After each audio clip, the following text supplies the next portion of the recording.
What's up, everyone? It's Matt Mrozik, and this is just a little kind of an update, not an update, but a little announcement that I got all my stuff from Ammo MIG the other day. So this is what they sent me. And sorry, it kind of blends into my paint spec in the background, but they sent me a lot of stuff. This is this is for the XS bus I'm working on, and my goal is basically to use as many products from MIG or from Ammo as much as possible, just because since it's their book and it's their article, I want to use their products as much as possible. Now I am allowed to use whatever I want. So basically, if it's like going to the where if I'm started using this and I'm not feeling comfortable with them, I'm allowed to use whatever I want. But I want to use as much stuff as possible from them, just because I want to promote their product. So basically, I was allowed to go shopping on their website and get whatever I wanted, and they sent me everything I asked for, and then plus a bunch of other stuff.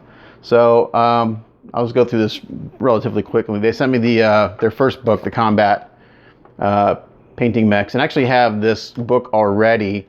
Now, if you go look at their website, it says it's been updated, but I'm not sure exactly what they've updated on it without going through and looking at my copy, because I have the first run when this first came out a couple years ago.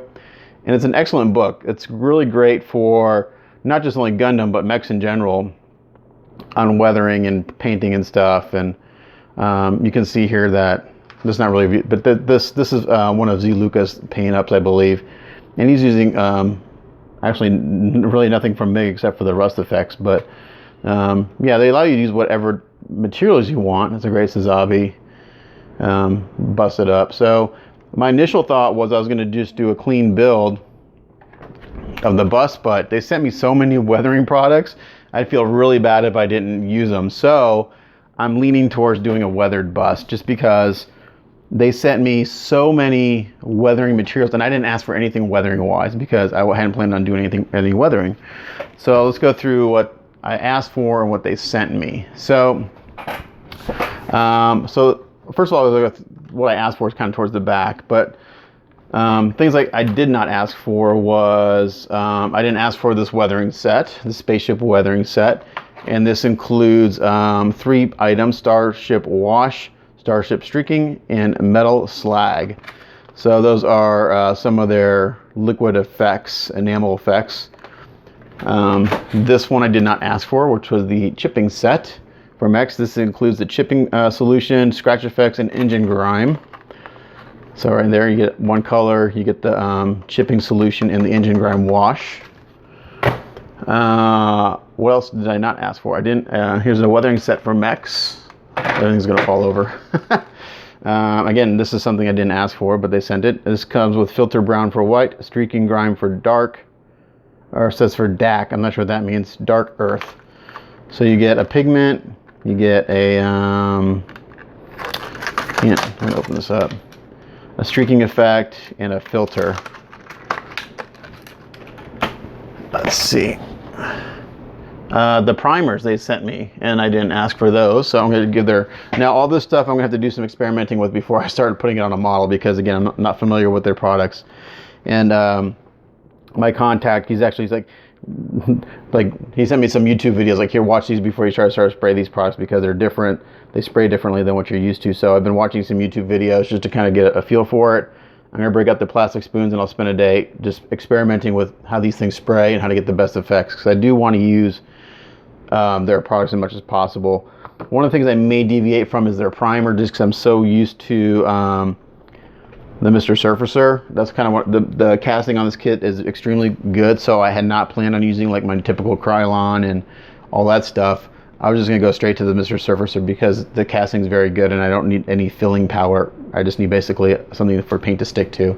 But they sent me a black primer, a gray primer, and a white primer, so I'll give those a shot on some white spoons. We'll spray them, let them dry for a day, and I'll do like a scratch test. They sent me some cleaner from Airbrush, some enamel odorless thinners, and I actually used this a little bit the other day on my Thor, and I'll show you what I did. I'll tell you what I did with that to give it a shot. They sent me now these I did ask for, all these panel line washes.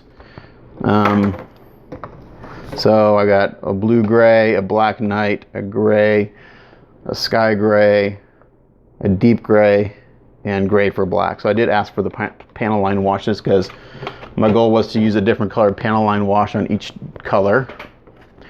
They sent me a bunch of their effects. Now this, you can see, this is engine, fuel, and oil. I actually spilt this the other day. I was really pissed off. I was using this on Thor's hammer. After I did the modeling effect on the hammer part, I made it look like stone.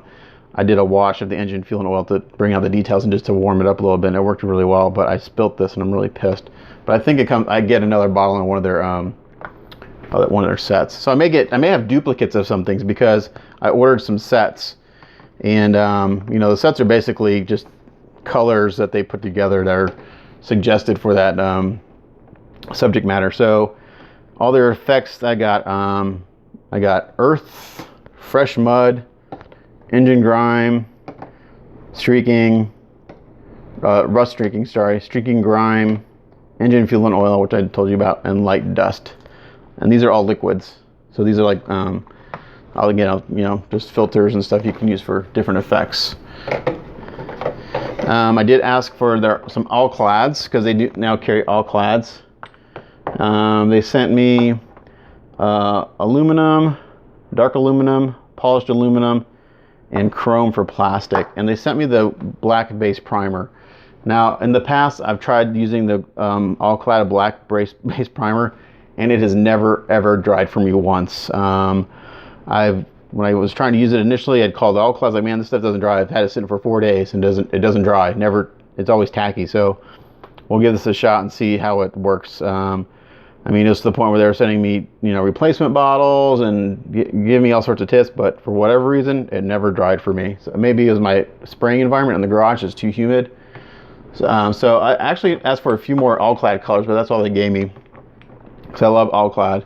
Some of their colors are some of my favorites. I did ask for some of their metal colors because they looked really sharp on the website. So I just got 3, brass, gunmetal, and copper. So we'll see how those work. I did look those up on YouTube a little bit, and I saw some pretty nice results with those. And then their crystal colors, they sent me some of these. I'm not sure exactly, these like a metallic or like a clear. I have to look that up again, but I ordered a few. I got crystal green, crystal red, and crystal light blue. So I'm gonna try those out. I'm gonna have to actually order another paint organizer because I'm running out of space to store paint. I'm coming a little tighter. Let's see, they sent me, now this is an interesting product. This is a transparator. Transparent, makes your paints transparent. So you can add this to, I guess, any paint and I'll make it transparent. That's kind of a cool product.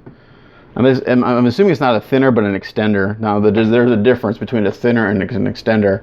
And actually, someone explained this to me very well the other day from Vallejo. They kind of have the same thing. A thinner actually kind of breaks down the paint, makes it more sprayable. An extender is a good example is if you had like saran wrap. You know, you can stretch it to a certain point before it breaks. The extender kind of lets you stretch the paint out.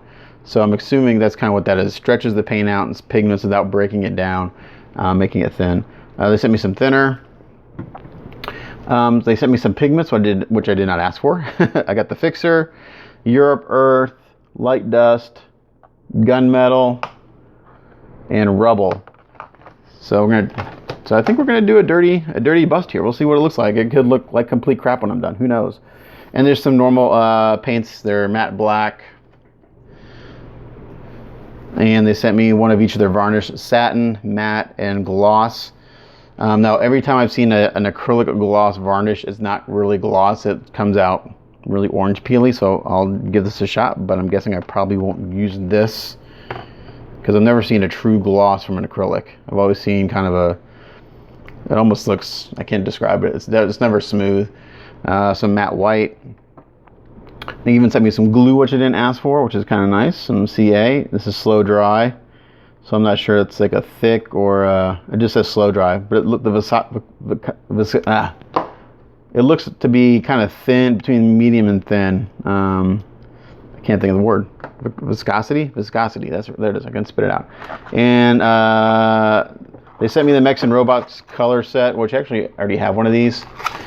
And I did ask for these 2 sets, the Star Defenders and the Pace Legions paints. So again, I may have some repeat colors depending on what's offered in each set. So yeah, that's what I got from Ammo. So I'm excited to try these out, and the timing was perfect because I got the pre-built done on the bust. I actually need to take a photo of it all pre-built. I did, and that's my next step, and then break it down and wash the parts, and then we're on to primer.